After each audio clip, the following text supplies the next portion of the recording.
Good morning, student. In the last class, we discussed economic territory and residents. Who are the normal residents of a country, and what are the what are the meaning of the economic territory? What we include in the economic territory. So, on the behalf of the two topics, economic territory and residents, अब हमारे पास एक new topic arise होता है, that is the national product and the domestic product. मैंने already last class में बताया था कि if you want to clear कि this income is included in the domestic income और this income is included in the national income, you must know the concept of the economic territory and the normal residents. तो उसी के बिहार पर अब हम नया topic कर ले रहे हैं कि what is the meaning of domestic product and what is the meaning of the national product. तो हम पहले बात कर रहे हैं the concept of the domestic product. हम डोमेस्टिक प्रोडक्ट की अगर बात कर रहे हैं, this is my first topic. The domestic product is based on production units. कि जो प्रोडक्शन यूनिट्स है वो कहां पे सिचुएटेड है. तो the concept of the domestic product is based on the production unit. अब जो प्रोडक्शन यूनिट है वो कहां होनी चाहिए? Only with in economic territory. तो इट मीन्स इकोनॉमिक टेरिटरी में जो भी हम प्रोडक्शन कर रहे हैं तो वो हमारा किसके अंदर इंक्लूड होगा? ऑब्वियसली वो डोमेस्टिक प्रोडक्ट के अंदर इंक्लूड होगा. ठीक है. And this is operated by both residents और नॉन रेसिडेंट्स. चाहे वो इंडियन है हमारा, अगर हम इंडियन इसकी बात करें, इंडियन इकोनॉमी की बात करें, तो चाहे इंडियन है चाहे वो एक फॉरेनर है. तो बस दिस इज माय पॉइंट कि डोमेस्टिक प्रोडक्ट वो है कि with in economic territory, Indian territory के अंदर, इंडियन की जो हमने इकोनॉमिक टेरिटरी डिसाइड किया उसके अंदर जो प्रोडक्शन हो रहा है, there is no matter who produce this, either he is produced by the residents of our country or he is produced by the non-residents of our non-resident. So but the sum total of the total product is known as the domestic product. So this concept is based on the production units. Which production is unit within the production economic territory? There is no matter who produce this, either it is operated by the resident or it is by the non-resident. अगर हम इसी से बात करते हैं, the next concept, the concept of national product. The concept of national product. अब ये किस पे बेस्ड है? अगर डोमेस्टिक प्रोडक्शन यूनिट पे बेस्ड था, which is situated in the economic territory, तो जो नेशनल प्रोडक्ट है it is based on the resident. It is based on residents. ठीक है. अब जो रेसिडेंट्स है, अब इंक्लूड में क्या है? अब वो जो रेसिडेंट्स है, चाहे वो इंडिया इकोनॉमिक टेरिटरी के अंदर रह के प्रोडक्शन कर रहे हो, चाहे वो इकोनॉमिक टेरिटरी से बाहर रह के प्रोडक्शन कर रहे हैं, it means based on residents and include. अब जो रेसिडेंट्स है इनका जो कॉन्ट्रीब्यूशन है, include their contribution to production both within and outside the economic territory. जैसे कि मैंने आपको ऑलरेडी लास्ट क्लास में पहले से ही बताया था कि in the national income we include only that income which is earned by the normal residents of a country. There is no matter where he is earned. Anywhere वो कहीं भी पैसे कमा सकता है, तो चाहे वो विद इन टेरिटरी चाहे आउटसाइड द टेरिटरी कमा रहा है. लेकिन अगर वो उसी कंट्री का रेसिडेंट है तो 100% वो उसकी इनकम उसी कंट्री की नेशनल इनकम में इंक्लूड होगी. तो ये दो मेन पॉइंट्स हैं, डोमेस्टिक प्रोडक्ट और नेशनल प्रोडक्ट. क्लियर हो गया. अब हम इसी के ब्याह पे इस पर डिफरेंस करेंगे. लेकिन इससे एक छोटी बात कि हम डोमेस्टिक से नेशनल पे गए कैसे, हाउ ए कैलकुलेशन कैसे करेंगे कि डोमेस्टिक से हम नेशनल इनकम पर गए कैसे. तो अगर हम प्रैक्टिकली सेंस में बोले, अब मैं इसको एक प्रैक्टिकल सेंस में बात कर रही हूं कि हमारी कंट्री के जो रेसिडेंट्स हैं, अब हमने बोला हमारी कंट्री के रेसिडेंट्स आउटसाइड से भी पैसा कमा रहे हैं. अभी मैंने सिंपल बोला कि मेरी कंट्री के रेसिडेंट्स हैं जो विद इन टेरिटरी तो कमा ही रहे हैं, आउटसाइड द टेरिटरी भी कमा रहे हैं, and it is a part of the national income. तो इसको हम क्या बोलेंगे? तो अगर मैं सिंपल एक प्रैक्टिकल लैंग्वेज में बोलूं कि the residents contribution outside the economic territory outside the economic territory, ध्यान से सुना बेटा ये आगे, क्योंकि अब न्यूमेरिकल्स में हेल्प करनी शुरू होगी, ठीक है। तो the residents outside the economic territory is called, कहने का मतलब ये है कि अगर आपका कजन है, आपका कोई रिलेटिव है, आपकी आज भी वो इंडिया का नॉर्मल रेसिडेंस है, लेकिन वो बाहर रह के पैसे कमा रहा है, तो उसको हम क्या बोलते हैं? उसको हमने एक नाम दिया, टेक्निकली नाम, that is a factor income from abroad, और यू से द रिसीव्ड, ठीक है, the received from abroad. Done है।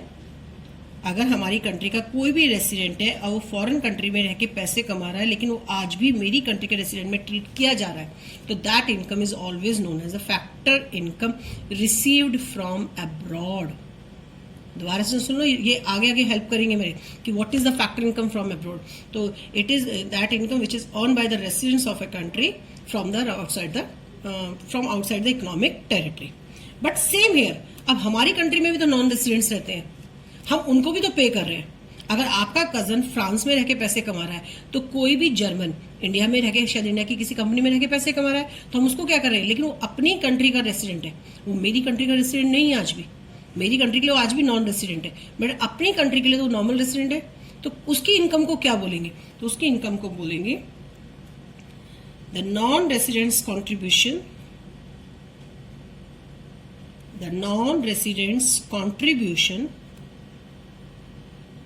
inside the economic territory, inside the economic territory is called factor income paid to residents, ठीक है। तो उसको हमने एक नाम दे दिया कि जो हमने उनको इनकम दी, that is a factor income paid to resident. It is earn by the residents of our country from outside the territory, outside the economic territory, और इससे from the foreign countries, and this income earn by the non residents within our territory. तो हम उनको payment कर रहे हैं, ठीक है। तो अब ये दो मेन इनकम है। अब इसको मैं आगे कंटिन्यू कर रही हूँ, ठीक है। अगर मैंने इसको बोला, अभी मैंने बोला आपको कि फैक्टर इनकम कि जो मोस्टली पेपर न्यूमेरिकल्स में आपके पास आइटम आएगा वो ये आएगा, the factor income from abroad, और माइनस में factor income to abroad, factor income to abroad. हम इसमें से जब इसको डिडक्ट कर देंगे तो हम पहुंच जाते हैं net factor income from abroad पर, क्योंकि ये आगे आके आप न्यूमेरिकल्स में आप कोई हेल्प करेगा। ध्यान से देखना, आपको पेपर में या तो NFI गिवन होगा, या ये आइटम गिवन होगा, या ये होगा। अगर ये दोनों गिवन है तो आपको इसमें से डिडक्ट करके इसको कैलकुलेट करना, देन यू यूज दिस, ठीक है। तो what is the formula of the NFIA? क्योंकि हम नेशनल इनकम में जो इनकम लेंगे वो हम we take only the net factor income from abroad. Suppose कि मैम समझ में नहीं आया, हमारे पास डोमेस्टिक इनकम ऑलरेडी थी, ठीक है, हमारे पास ऑलरेडी डोमेस्टिक इनकम थी, और मुझे नेशनल इनकम कैलकुलेट करनी है। अंडरस्टूड? अब जब मुझे नेशनल इनकम कैलकुलेट करनी है, we already have the domestic income, तो डोमेस्टिक से मुझे नेशनल जाने के लिए क्या करना पड़ेगा? तो क्योंकि डोमेस्टिक में तो हमने ऑलरेडी नॉन रेसिडेंट्स की इनकम भी ली है, बट बस कंडीशन ये थी कि इकोनॉमिक टेरिटरी में अर्न की। लेकिन नेशनल इनकम में we take only the residents of, we take the income which is earn by the residents of our country, there is no matter वो कहाँ कमा रहा है। तो अब क्या करें, इसमें से नॉन रेसिडेंट्स की तो माइनस कर दें, क्योंकि वो मेरी कंट्री के रेसिडेंट्स ने अर्न नहीं की, इसलिए हम नेशनल इनकम में नहीं लेंगे, और उनको ऐड करें जिन रेसिडेंट्स ने बाहर से पैसा कमाया है। भाई ऑब्वियसली डोमेस्टिक इनकम से यहाँ पे आने के लिए हमने क्या करना है, वो इनकम तो ऐड कर दे, फैक्टर इनकम फ्रॉम अब्रॉड, जो मेरे कंट्री के रेसिडेंट्स ने कमाई, और जो मेरी कंट्री के रेसिडेंट्स थे ही नहीं, तो इट मीन्स वो फैक्टर इनकम टू अब्रॉड थी, उसको मुझे माइनस कर देना चाहिए। डन? बट डोमेस्टिक इनकम, इसमें से मैंने वो क्योंकि इसमें ऑलरेडी इनकी इनकम भी ऐड थी नॉन रेसिडेंट्स की, तो वो मैंने डिडक्ट कर दी। बट इस इनकम में हमारी कंट्री के जो रेसिडेंट्स आउटसाइड टेरिटरी से कमा रहे थे वो तो ऐड नहीं थी, तो उसको लेके मैंने प्लस कर दिया। तो अब मैं इसको इतना डिटेल में ना लिख के सिंपल क्या भी लिख सकती हूँ, द डोमेस्टिक इनकम प्लस में NFIA, तो we get the national income. Done. पर आप ये सोचे कि मैम बस इतना सा सिंपल फॉर्मूला है, नहीं बेटा, ये इतना सिंपल फॉर्मूला नहीं है। अभी तो फॉर्मूला हम डिटेल में स्टार्ट करेंगे। अभी तो बस आपको मैंने क्लू सिखाया कि डोमेस्टिक से नेशनल, नेशनल से डोमेस्टिक कैसे जाएंगे। तो आपको छोटी छोटी चेन याद करनी, जैसे हमने ग्रॉस से नेट पे जाने के लिए डेप्रिसिएशन लिया था, तो आज हम डोमेस्टिक से, तो अभी मैंने आपको केवल 2 क्लू दिए, क्योंकि जब आगे सम्स करेंगे तो ग्रॉस और नेट की भी इंपॉर्टेंस है, डोमेस्टिक और नेशनल की भी इंपॉर्टेंस है, और अभी थर्ड टर्म और आएगी। जब ये 3 टर्म्स क्लियर हो जाती है, जब आपको जाके न्यूमेरिकल्स क्लियर होते हैं। अब इसमें हमारे पास शॉर्ट फॉर्म में तो डोमेस्टिक कॉन्सेप्ट क्या था, नेशनल इनकम कॉन्सेप्ट क्या था। अब ये डोमेस्टिक और नेशनल, इससे रिलेटेड डिफरेंस भी आ जाता है। तो इसमें कुछ नहीं करना, डोमेस्टिक का मीनिंग, नेशनल इनकम का meaning, it does not include the NFIA, it includes the NFIA, बस इतना सा आंसर है। डिफरेंस में और कुछ नहीं लिखना, ओनली 2 पॉइंट्स है हमारे पास डिफरेंस में। पहले तो इसका हमने डोमेस्टिक इनकम का मीनिंग डाल दिया, it is the sum total of the factor income which is generated in the economic territory, there is no matter who generate this income, either residents और the non residents. Other side में हमने national income में difference डाल दिया, national income का meaning डाला, it is the sum total of the factor income residents by the residents of a country, there is no matter where this is generated within the territory और the rest of the world. The second point में हम क्या डालेंगे कि it considers all the production units, ठीक है, within the it consider the all production units either residents और the non residents, it is which is within the economic territory of a country. इधर का second point हो गया, it consider all those production units which are the normal residents of the country. And third point क्या होगा, it includes NFIA, it does not include NFIA, बस simple सा meaning है। Done. Now अब हमारे पास इसी से रिलेटेड मैं चेन बोलती हूँ, ठीक है। अब जो एनएफआईए, ये जो हमारे पास net factor income from abroad है, it may be positive, it may be zero, it may be negative. Simple सी बात है कि ये पॉजिटिव भी हो सकती है, ये जीरो भी हो सकती है, और ये नेगेटिव भी हो सकती है। ये जीरो कब होगी, जब factor income from abroad and factor income to abroad both are equals to each other. अगर ये दोनों इक्वल हो जाए तो ऑब्वियसली एनएफआई क्या हो जाएगी हमारी, it may be just zero. But ये पॉजिटिव कब होगी, एनएफआई पॉजिटिव कब होगी, it is positive when the factor income from abroad is greater than factor income to abroad. अगर मैंने 100 रुपीज रिसीव किए और 80 रुपीज मेरी कंट्री ने पे किए, तो 100 minus 80 answer is only 20। Clear हो गया। तो in this sense NFI is a positive. On the third point कि अगर हमने रिसीव ही ओनली 80 किए थे पर पेमेंट 100 हो गई, तो आंसर इज अ -20। तो it means NFI may be negative when the factor income from abroad is less than the factor income to abroad. तो अब सिंपल सा हमारे पास बन गया टॉपिक कि अगर मैं, अब बस आपको ऐसे चेन याद करने की, मैंने कहा आपके पास गिवन था डोमेस्टिक और आपको national product, national income count करनी है, ठीक है। तो डोमेस्टिक से नेशनल जाने के लिए बस आपको इतनी चेन याद करनी कि मैम ने बोला था प्लस NFIA। डन। और सेम ऑपोजिट, अगर नेशनल पे थे और मुझे डोमेस्टिक की तरफ जाना है तो ऑब्वियसली माइनस में net factor income from abroad. ये चेन आपको लर्न ऑलरेडी करनी है। जैसे हमने ग्रॉस से नेट पे जाने के लिए डेप्रिसिएशन डिडक्ट किया था और नेट से ग्रॉस पे आने के लिए डेप्रिसिएशन को प्लस किया था। तो एक वो चेन थी, एक ये चेन है। लेकिन समटाइम वो देते हैं नेट फैक्टर इनकम, ध्यान से सुनना, to abroad, rest of the world. अब इन्होंने टू वर्ड डाल दिया। अब क्या करें, क्योंकि न्यूमेरिकल्स आएंगे इसलिए बता रही हूं, बहुत ध्यान से सुनना कि अगर नेट फैक्टर इनकम, आपको आइटम्स में बहुत ध्यान से देखना है कि फ्रॉम गिवन है या टू गिवन है। अगर net factor income to rest of the world या अब्रॉड गिवन है और हमें डोमेस्टिक से नेशनल पर जाना है, तो डोमेस्टिक से नेशनल जाने के लिए हमेशा NFI को, net factor income to abroad को माइनस करना है। आपको वैल्यूज जब सम्स करेंगे इक्वेशन में ही माइनस पुट करना है। सेम अगर हमें नेशनल से डोमेस्टिक जाना है तो इसको हम प्लस कर लेंगे। बहुत ध्यान से आइटम्स देखना कि फ्रॉम है तो प्लस का साइन पुट होगा और अगर टू का साइन है तो माइनस में पुट होगा। कभी कभी रेयर हमेशा नहीं आता कि what is the meaning of, question आता है the meaning of net factor income from abroad and explain its components. Explain its components. तो मीनिंग तो ये हुआ the difference between the factor income received from abroad and factor income to abroad. This is the simple meaning.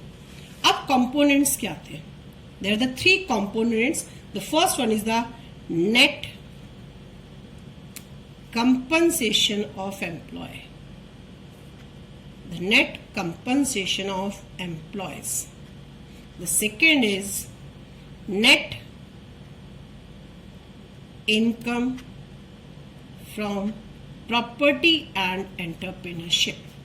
And the third one is net retained earning. आपको notes में given होंगे इनके definitions. ठीक है. Rare है, कभी कभी sometime paper में क्वेश्चन हो जाता है कि right the meaning of the net factor income from abroad and explain its components. तो मीनिंग तो जस्ट हो गया the difference between factor income received from abroad and the factor income paid to the abroad. ठीक है. Now अब इसके what is the meaning of the net compensation of an employ. तो ये भी जस्ट डिफरेंस है. अब डिफरेंस किस चीज का? It refers to the difference between income from work received by residents workers living और employed abroad less than 1 year. हमारी कंट्री के जितनी भी एम्प्लॉयज हैं जो वहाँ जॉब कर रहे हैं लेकिन 1 ईयर से कम, तो उन्होंने जो इनकम अर्न की है एंड सिमिलर पेमेंट्स, तो जो हमारी कंट्री में तो हमने उनको क्या कही? पेमेंट की.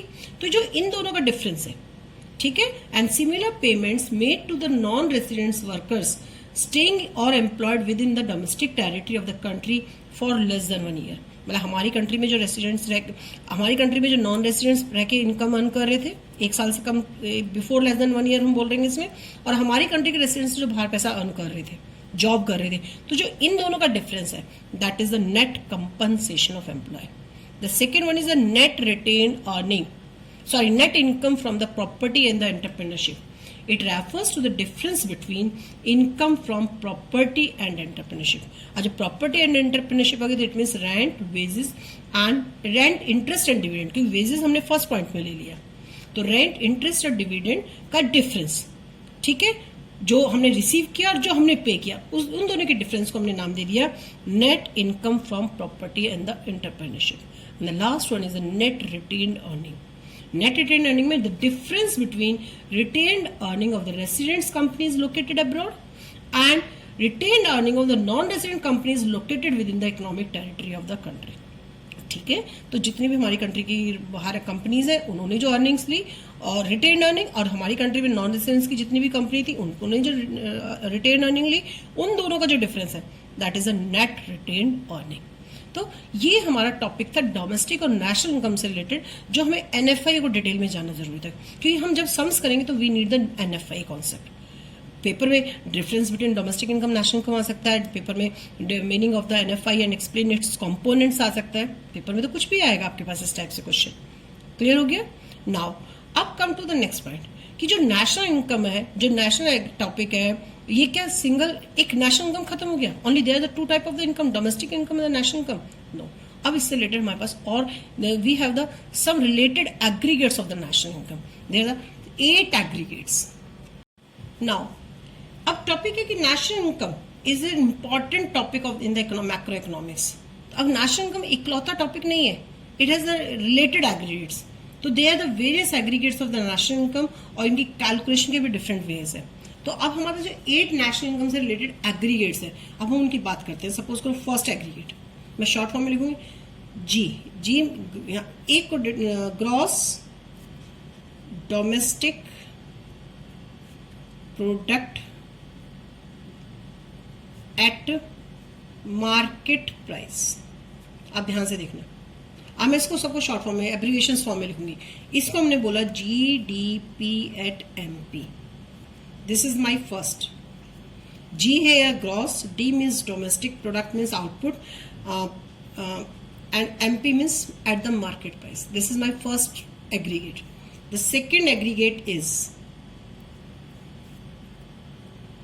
NDP at MP. The third is NP at MP. And the fourth is GNP at MP. All 4 aggregates on the MP. The all 4 aggregates and the MP. ध्यान से देखना, ये चारों जो है सब MP पर डिपेंड है. अभी हमारा MP क्या है, मार्केट प्राइस क्या है, ये अभी मैं आपको पढ़ाऊंगी. ग्रॉस क्या है मैं ऑलरेडी पढ़ा चुकी हूँ. It means depreciation value already include है. यहाँ पे N मीन्स नेट है. ये वर्ड ग्रॉस है तो ये नेट है. Net domestic product at market price. Net national product. याद रखना जो फर्स्ट N है it represent the net and the second N represent the national. Net national product at market price. Gross national product at market price. अब यही चारों aggregates मैं factor cost पे लेके आ रही हूँ. GNP at FC. अब FC नया वर्ड आ गया. This is the factor cost. Gross national product at factor cost. Number 6 GDP at FC. Gross domestic product at factor cost. 7th is net domestic product at factor cost. And 8th is net national product at factor cost. अब ये देखो, ये चारों items factor cost पे हैं. ये चारों they are the 8 related aggregates. They are the 8 related aggregates of the national income.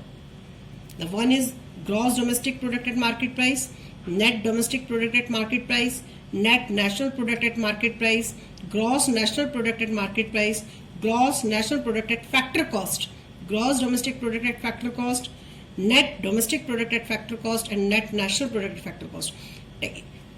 Real term में it is the domestic income. अगर पेपर में बोला है कि डोमेस्टिक इनकम कैलकुलेट करो तो अंडरस्टूड है कि एनडीपी टैक्स ही कैलकुलेट करना है. पेपर में कहा नेशनल इनकम कैलकुलेट करो तो अंडरस्टूड है हमें नेशनल इनकम कैलकुलेट करना है.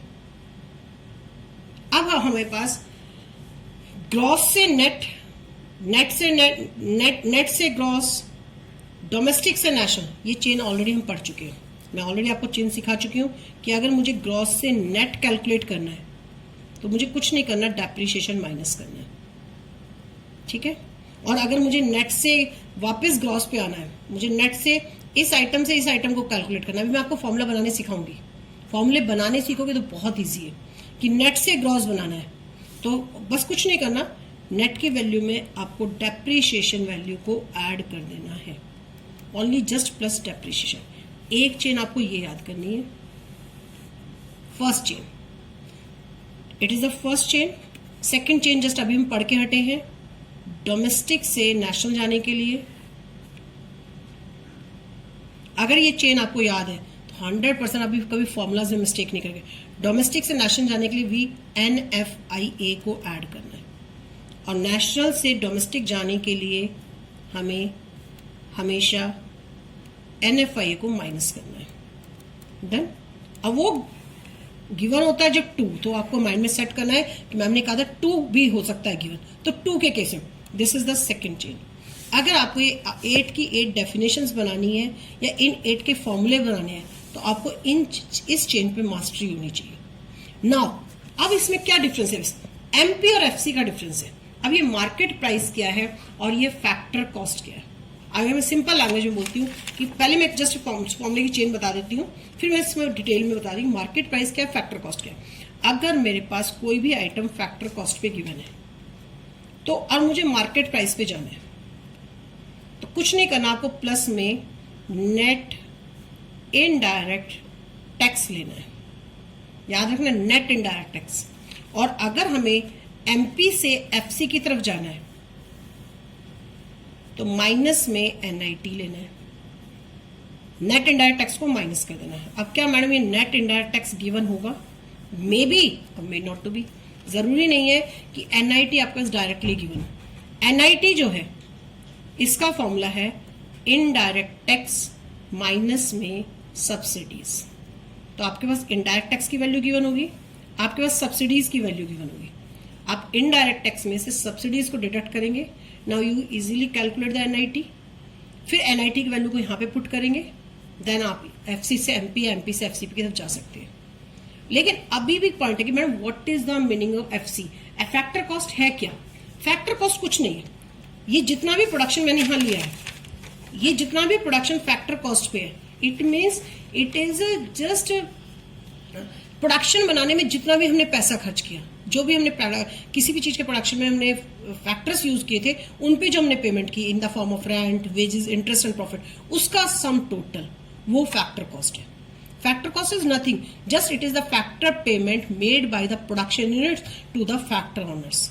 इस पेन को बनाने में, इस मोबाइल को बनाने में, इस पेपर को बनाने में, सपोज करो हमारी कंट्री में ये during this year only 3 goods का प्रोडक्शन हुआ, ये पेपर, ये पेन और ये मोबाइल. 3 चीज का प्रोडक्शन हुआ. इन तीनों के प्रोडक्शन में हमने फैक्टर्स यूज किए, तो प्रोडक्शन यूनिट्स ने इनके फैक्टर ओनर्स को जो पेमेंट की है उसका जो सम टोटल है, तो वो फैक्टर कॉस्ट पे प्रोडक्शन है बस. तो फैक्टर कॉस्ट कुछ नहीं है. फैक्टर कॉस्ट का मतलब है it refers to amount of factors of production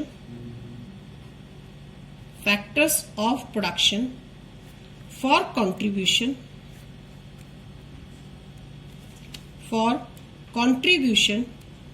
into the production units. Done? Into the production units. तो प्रोडक्शन यूनिट्स में जो भी फैक्टर्स का कंट्रीब्यूशन था उसको जो पेमेंट की, जो उसकी एक इक्विवेलेंट अमाउंट है, that is the factor cost. तो factor cost and factor income are the same thing. पे इंडस्ट्री के लिए फैक्टर कॉस्ट है और ओनर के लिए फैक्टर इनकम है. Both are the same thing. The second one is the market price. लेकिन जब वही चीज हमने मार्केट में सेल की, ठीक है, अब हमने इस पेन को बनाने में जो खर्चा किया that is the factor cost. लेकिन इस पेन को जब मार्केट में सेल किया गया तो इसमें कुछ तो ऐड हुआ, वो क्या था? तो it refers to the price, at which product is actually sold in the market. ठीक है. अब सपोज करो इस पेन को बनाने में 10 रुपीज की फैक्टर कॉस्ट थी, लेकिन मार्केट में सेल हुआ 12 रुपीज का. तो यहां पे क्या देखा कि market price is greater then the factor cost हो गया, क्योंकि फैक्टर कॉस्ट में हमने केवल रेंट, वेजेस, इंटरेस्ट, प्रॉफिट लिया.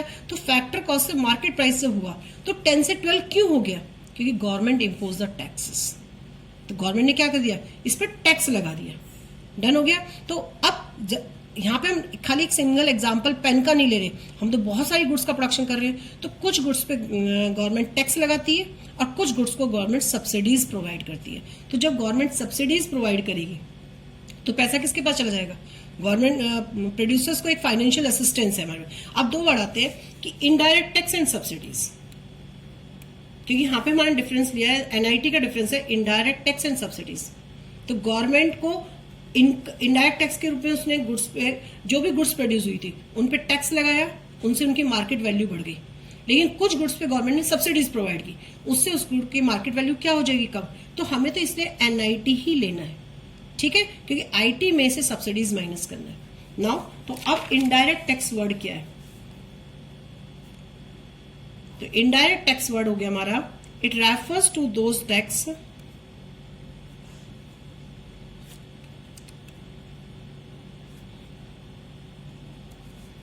which are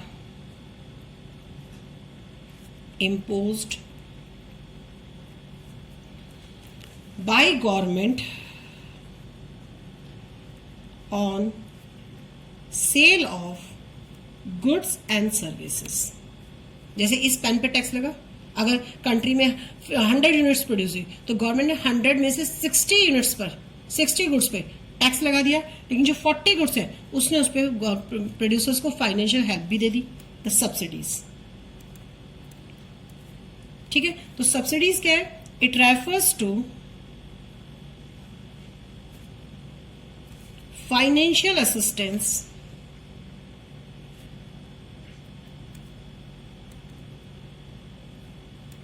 giving by government to an entrepreneurs, the production units, entrepreneur of the production of certain commodities. ठीक है,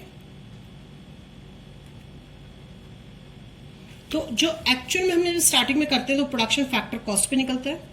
जो स्टार्टिंग में प्रोडक्शन करते हैं फैक्टर कॉस्ट पे निकला, कुछ गुड्स पे इनडायरेक्ट टैक्स लगा,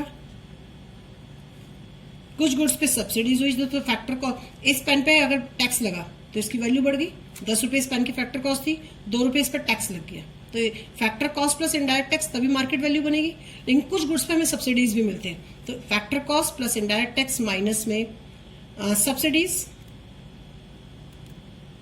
तो हम कहां पहुंच गए, मार्केट प्राइस।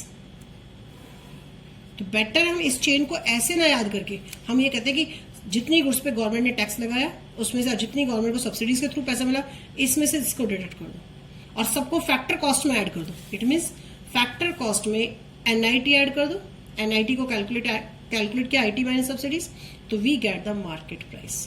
तो अब जो ये हमारे पास 8 डेफिनेशंस है, अब आपको ग्रॉस और नेट का डिफरेंस समझ में आ गया। डेप्रिसिएशन को लेके काम करेंगे, डोमेस्टिक और नेशनल को लेके क्लियर हो गया डिफरेंस, इसमें हम एनएफआई को लेके काम करेंगे, और एम्पियर एफसी कि ये जो सारा आउटपुट है मार्केट वैल्यू पे है और ये सारा आउटपुट हमारा फैक्टर कॉस्ट पे है। क्लियर हो गया। तो अब नेक्स्ट क्लास में हम इसकी इन सब की डेफिनेशंस और फॉर्मूले बनाने सीखेंगे। ठीक है, अगर आपने इनके फॉर्मूले बनाने सीख लिए तो आप नेशनल इनकम के सम इजीली कर सकते हैं। Thank you.